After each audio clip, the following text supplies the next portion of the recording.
الحمد للہ رب العالمین وصلی اللہ وسلم علی نبینا وعلی آلہ وصحبہ اجمعین، اما بعد۔ موضوع درس ہے جنت کی تلاش۔ جنت کی تلاش میں انشاءاللہ آج آپ کے سامنے ایک ایسا چھوٹا سا اور آسان عمل بتایا جائے گا جس عمل کو بنیاد بنا کر اگر ہم اپنے زندگی میں اس پر عمل کریں گے، نہ کہ صرف وہ جنت میں جائے گا بلکہ اللہ کے نبی علیہ الصلاۃ والسلام اپنے ہاتھوں سے اسے جنت میں داخل کریں گے۔ اگر اتنی بڑی بات ہے تو عمل کی اہمیت بھی اتنی ہی بڑی ہے۔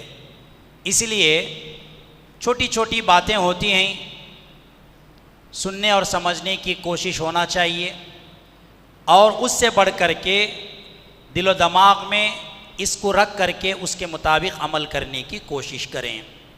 مسلم شریف کی روایت ہے، ابو سعید خدری رضی اللہ تعالی عنہ فرماتے ہیں کہ ایک مرتبہ اللہ کے نبی علیہ الصلاۃ والسلام مجھ سے مخاطب ہو کر کے فرمایا، یا ابا سعید، اے ابو سعید، من رضی باللہ ربا وبمحمد نبیا وباسلام دینا۔ اے ابو سعید، جو اللہ سے اپنا رب ہونے پر راضی ہو جائے اور محمد صلی اللہ علیہ وسلم سے اپنا نبی ہونے پر راضی ہو جائے اور اسلام سے اپنا دین ہونے پر راضی ہو جائے، وجبت لہ الجنہ، اس کے لیے جنت واجب ہو جائے گی۔ اگر مسلمان مرد و عورتیں جنت کی تلاش میں ہیں، اگر یہ تین عقیدے اپنے زندگی میں رکھ لیں۔ پہلا عقیدہ کیا ہے؟ میرا رب اللہ ہے۔ دوسرا عقیدہ کیا ہے؟ میرا نبی محمد صلی اللہ علیہ وسلم ہے۔ اور تیسرا عقیدہ کیا ہے؟ میرا دین دین اسلام ہے۔ اللہ کے نبی علیہ الصلاۃ والسلام ان تین باتوں کو مد نظر رکھتے ہوئے فرماتے ہیں، فوجبت لہ الجنہ، اس کے لیے جنت واجب ہو گئی۔ عقیدتاً اگر بات کی جائے، مسلمانوں میں جس قسم کا بھی مسلمان ہو یہ تین عقیدوں کو مانتا ہے۔ مسلمانوں کی ایک قسم ہے مومن مسلمان، اور مسلمانوں کی دوسری قسم ہے مشرک مسلمان۔ مسلمان کہنے سے صرف یہ ضروری نہیں ہے کہ وہ مومن ہی ہو سکتا ہے، مسلمان مشرک بھی اپنے شرکیہ افکار، عقیدے یا شرکیہ کاموں کی بنیاد پر مشرک بھی ہو سکتا ہے۔ اور مسلمانوں کی تیسری قسم ہے بدعتی مسلمان۔ اب ہر قسم سے جڑا ہوا مسلمان باقاعدہ ان تین عقیدوں کو مانتا ہے، میں بھی مانتا ہوں، آپ بھی مانتا ہے، جو بھی مسلمان جس عقیدے سے جڑے ہوئے ہیں ہر کوئی اس بات کو پورے یقین کے ساتھ مانتا ہے، میرا رب اللہ ہے، میرے نبی محمد صلی اللہ علیہ وسلم ہیں، میرا دین دین اسلام ہے۔ کون نہیں مانتا؟ تو یہ بات ہم کو تعجب میں ڈال سکتی ہے کہ ان تین عقیدوں کو اپنانا کوئی مشکل نہیں ہے، کیا صرف انہی تین عقیدوں کو اپنانے کی بنیاد پر اس کے لیے جنت واجب ہو جائے گی؟ تعجب کی بات ہے۔ جب اللہ کے نبی علیہ الصلاۃ والسلام ابو سعید خدری رضی اللہ تعالیٰ عنہ کے سامنے یہ بات رکھے، فَعَجِبَ لَهَا ابا سعید، یہ بات ابو سعید رضی اللہ تعالیٰ عنہ کو تعجب میں ڈالی، یہ کیسے ہو سکتا ہے؟ تعجب کی بات ہے۔ فقالا، تو تعجب میں آ کر ابو سعید رضی اللہ تعالیٰ عنہ اللہ کے نبی علیہ الصلاۃ والسلام کے سامنے ایک بات رکھا، اعدھا علیہ یا رسول اللہ صلی اللہ علیہ وسلم، اے اللہ کے نبی آپ کیا کہہ رہے تھے؟ آپ ذرا دوبارہ کہیے، اس بات کا اعادہ کیجئے، دوبارہ میں سننا چاہتا ہوں۔ ففعلا، ابو سعید خدری رضی اللہ تعالیٰ عنہ کہتے ہیں کہ اللہ کے نبی علیہ الصلوۃ والسلام نے اسی طرح کیا جس طرح پہلے انہوں نے کیا تھا، یعنی اللہ کے نبی علیہ الصلوۃ والسلام یہی بات دہرانے لگے، یا ابا سعید من رضی باللہ ربا وبمحمد نبیا وبالاسلام دینا فوجبت لہ الجنہ۔ میں پورے یقین کے ساتھ کہہ رہا ہوں، ان تین عقیدوں کو جو اپنا لے گا، اس کے مطابق زندگی گزار لے گا، اس کے لیے جنت واجب ہو گئی۔ تو جب اللہ کے نبی علیہ الصلوۃ والسلام دوبارہ کہہ رہے ہیں تو پورے یقین کے ساتھ اس کو ماننا اور اس پر ایمان لانا ہمارے لیے ضروری ہے۔ سوال یہ پیدا ہوتا ہے، جیسا کہ میں نے بتایا، ہر قسم کا مسلمان ان تین عقیدوں کو مانتا ہے، دوسرے چیزوں کو مانے یا نہ مانے، نماز کا معاملہ ہے، روزوں کا معاملہ ہے، تقوی طہارت کا معاملہ ہے، جو بہت سارے معاملات ہیں، ان تمام معاملات میں سے یہ جو تین چیزیں ہیں کسی کو شک نہیں ہے اللہ ہی کے رب ہونے پر، محمد صلی اللہ علیہ وسلم ہی کے ہمارے نبی ہونے پر، اسلام کے ہمارے دین ہونے پر کسی کو شک نہیں ہے۔ آخرکار اتنی بڑی اہمیت اسے کیوں دی گئی ہے؟ اور اسی بات کو بنیاد بنا کر کے اگر کوئی آخرت میں کامیابی چاہتا ہے تو اللہ کے نبی علیہ الصلوۃ والسلام نے ایک بہت بڑی بنیادی بات بتائی ہے۔ آپ بھی وہ بات جانتے ہیں، انسان مر جاتا ہے، مرنے کے بعد وہ کون سا بھی انسان کیوں نہ ہو، قبر میں دفنا دیا جاتا ہے۔ قبر میں دفنانے کے بعد 40 قدم دفنا کر کے ہم دور ہو جاتے ہیں، فرشتے اسے اٹھاتے ہیں، 3 سوالات کرتے ہیں۔ 3 سوالات کون سے ہیں؟ 3 سوالات آپ اچھی طرح جانتے ہیں۔ پہلا سوال ہوگا تیرا رب کون ہے؟ من ربک، ذرا غور کریں حدیث کی بات پر، من ربک، تیرا رب کون ہے؟ کس کو تو رب ہونے کے حیثیت سے اپنے عقیدے میں رب مانتا تھا؟ اور دوسرا سوال یہ ہے من نبیک، تیرا نبی کون ہے؟ کس کو تو بحیثیت نبی ہونے کے اپنے زندگی میں نبی مان کر کے آیا ہے؟ وما دینک، اور تیرا دین کیا تھا؟ کس دین کو تو نے اپنے زندگی میں دین سمجھ کر کے اختیار کر کے زندگی گزارا؟ وہی 3 عقیدے، اسی کو بنیاد بنا کر کے 3 سوالات کیے جا رہے ہیں خبر کے اندر۔ اور اللہ کے نبی علیہ الصلوۃ والسلام فرماتے ہیں آخرت کے 3 مرحلوں میں سے یہ پہلا مرحلہ خبر کا مرحلہ ہے۔ جب اس مرحلے میں مدفون آدمی سے 3 سوالات کیے جائیں گے اور جو اس کے صحیح جواب دے گا وہ کامیاب ہو جائے گا، اور جو آخرت کے اس پہلے مرحلے میں کامیاب ہو گیا، کون بنے گا جنتی؟ اس کمپٹیشن میں ان 3 آنے والے پڑاؤں میں سے پہلے پڑاؤ کے اندر جو 3 سوالات کو پار کر لے گا آگے وہ کامیابی تک چلے جائے گا۔ اب سوال یہ پیدا ہوتا ہے جتنا آسان اس عقیدے کو سمجھ کر اختیار کرنا ہے، کیا اتنا آسان خبر کے اندر میت سے جب سوالات کیے جائیں گے اسے اٹھا کر اس کا جواب دینا اتنا آسان ہے؟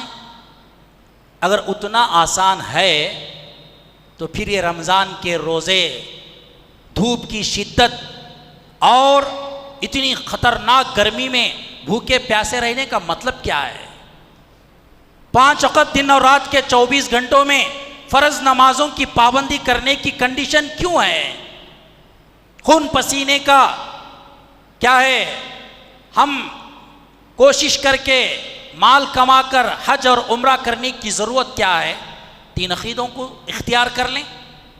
میرا رب اللہ ہے، میرے نبی محمد صلی اللہ علیہ وسلم ہے، میرا دین اسلام ہے، اس کو مانیں اور اٹھ کر کے جواب دے خبر کے اندر۔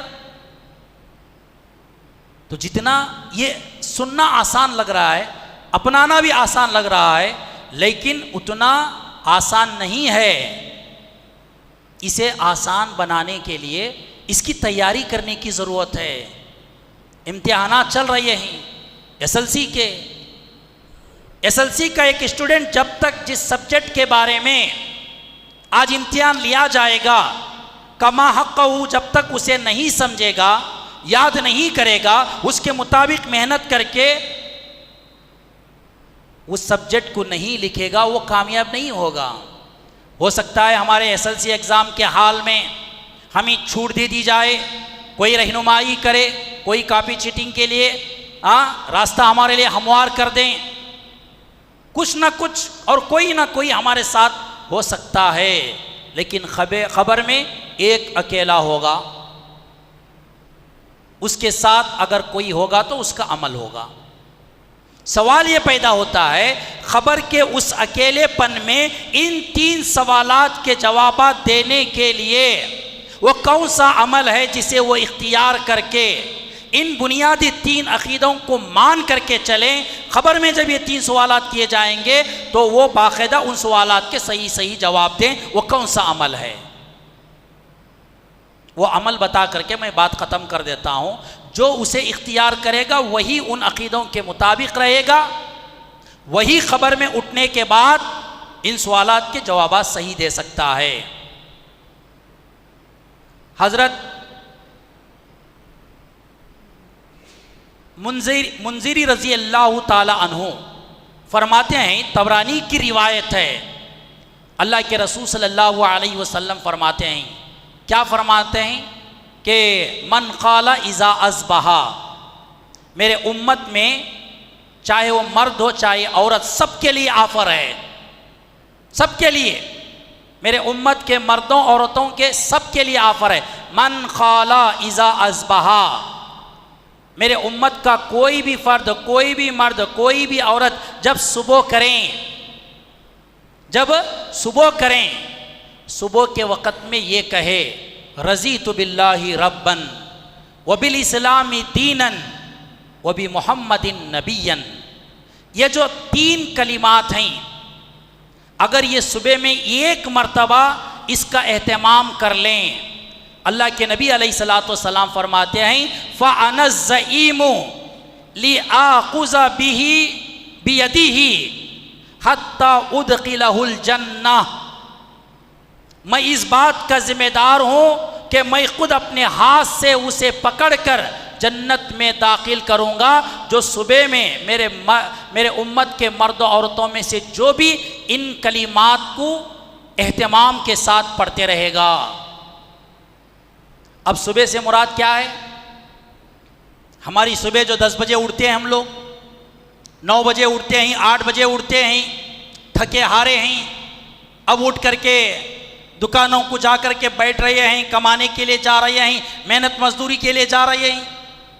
صبح سے مراد یہاں پر نماز فجر کے بعد، اسی لیے نماز فجر کے سلام پھیرنے کے بعد کے اذکار میں اہل علم نے اس دعا کو رکھا ہے، اس ذکر کو رکھا ہے کہ فجر کی نماز پڑھ لینے کے بعد جو آدمی یہ کہے گا ایک مرتبہ رضیت باللہ ربا وبالاسلام دینا وبمحمد نبیا، اللہ کے نبی علیہ السلام فرماتے ہیں فَأَنَا الزَّعِيمُ، میں ذمہ دار ہوں، فَأَنَا الزَّعِيمُ، میں ضامن ہوں اس بات کا اس کے لیے لِآخُذَ بِيَدِهِ، میں اپنے ہاتھ سے اسے پکڑوں گا، میں اسے اپنے ہاتھ سے پکڑ کر لے کر کے جاؤں گا حتیٰ ادخلہ الجنہ، یہاں تک کہ اسے میں جنت میں داخل کر دوں گا.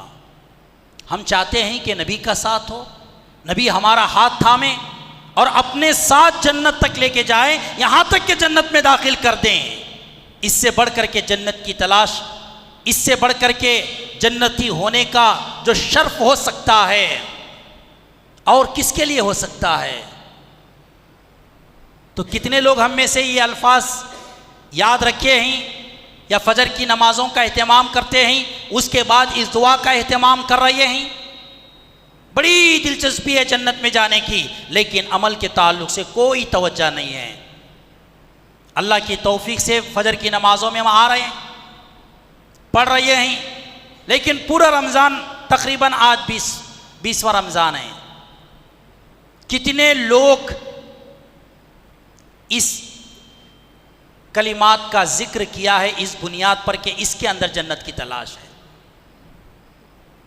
کوئی دلچسپی نہیں ہم لوگوں کو، صرف جنت میں داخلے کی خوش فہمی ہے ہم لوگوں کو، لیکن اس کے لیے تیاری، اس کے لیے کوششوں کا کوئی خیال ہمارے دل و دماغ میں نہیں ہے. اس لیے یہ آسان کام ہے، الفاظ کو یاد کر لیں. فجر کی نماز کا مشکل یہ ہے کہ ہم فجر کی نماز پڑھیں، اس کے بعد اس کو پڑھنے کی کوشش کریں. تو لہٰذا ہم کو چاہیے کہ اس عمل کو اپنی زندگی میں اختیار کریں انشاءاللہ ثم انشاءاللہ. ایک مومن ہونے کے بنیاد پر اس عمل کی وجہ سے انشاءاللہ ضرور اللہ کے نبی علیہ الصلوۃ والسلام اپنے ساتھ اسے جنت میں لے کے جائیں گے.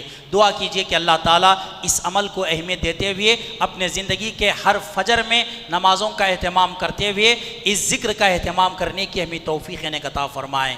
اللہ رب العالمین اس ذکر کا جو مقام ہے، مرتبہ ہے، اور اس کی جو فضیلت ہے، اس فضیلت سے ہمیں مالا مال فرمائیں. اللہ رب العالمین اپنی زندگی میں جو بھی ہم اعمال کر رہے ہیں اللہ تعالیٰ ہمارے اعمال خیر کو قبول فرمائیں، اور اعمال جو شر ہیں یا اعمال سیئہ ہیں اللہ رب العالمین اس سے ایک تو سب سے پہلے محفوظ فرمائیں، اور جو ہو چکے ہیں اللہ تعالیٰ معاف فرمائیں.